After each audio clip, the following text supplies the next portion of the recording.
Stability. ഈ ഹെലികോപ്റ്ററിൻ്റെ speciality എന്താണെന്ന് വെച്ചാൽ സ്റ്റെബിലിറ്റിയാണ്. നോക്കൂ സുഹൃത്തുക്കൾ, വേണ്ട ഇങ്ങനെ നിങ്ങൾക്ക് കറക്കിയൊക്കെ എടുക്കാം.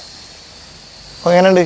കിടലായിട്ട് നല്ല രീതിയിൽ നിങ്ങൾക്ക് കൺട്രോൾ ചെയ്യാൻ പറ്റിയൊരു ഹെലികോപ്റ്ററാണ്. ഹായ് ഗൈസ്, ഇന്ന് ഞാൻ നിങ്ങളെ പരിചയപ്പെടുത്താൻ പോകുന്നത് അത്യാവശ്യം നല്ല മെറ്റൽ ബോഡി വരുന്ന ഹെലികോപ്റ്ററാണ്. നോക്കിക്കോ, നിങ്ങൾ ഫ്ലൈ ചെയ്യാൻ പോകാം. നമുക്ക് അത്യാവശ്യം നല്ല സ്റ്റേബിളായിട്ട് ഇങ്ങനെ നിൽക്കും ഹെലികോപ്റ്റർ. നിങ്ങൾക്ക് ഇതിൽ തന്നെ മൂവ് ചെയ്യാനൊക്കെ സാധിക്കുന്നതാണ്. ഇത് നമ്മളുടെ ഫ്രിസ്ബീസിൻ്റെ എല്ലാ സ്റ്റോഴ്സിലും അവൈലബിൾ ആണ്.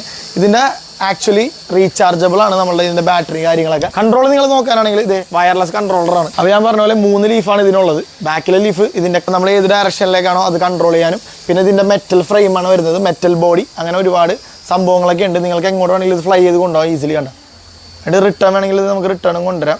അത്യാവശ്യം നല്ല റേഞ്ച് നിങ്ങൾക്ക് കിട്ടുന്നതാണ്. ഏകദേശം ഒരു 15 to 20 minutes 25 minutes നിങ്ങൾക്ക് സിംഗിൾ ചാർജിൽ ഫ്ലൈ ചെയ്യാൻ സാധിക്കുന്നതാണ്. അപ്പോൾ ഈ ഹെലികോപ്റ്ററിൻ്റെ പ്രൈസ് നമ്മൾ ഇട്ടിരിക്കുന്നത് എത്രയെന്ന് അറിയാം? 2750 rupees നിങ്ങൾക്ക് ഈ ഹെലികോപ്റ്റർ നമ്മുടെ സ്റ്റോഴ്സിൽ നിന്നൊക്കെ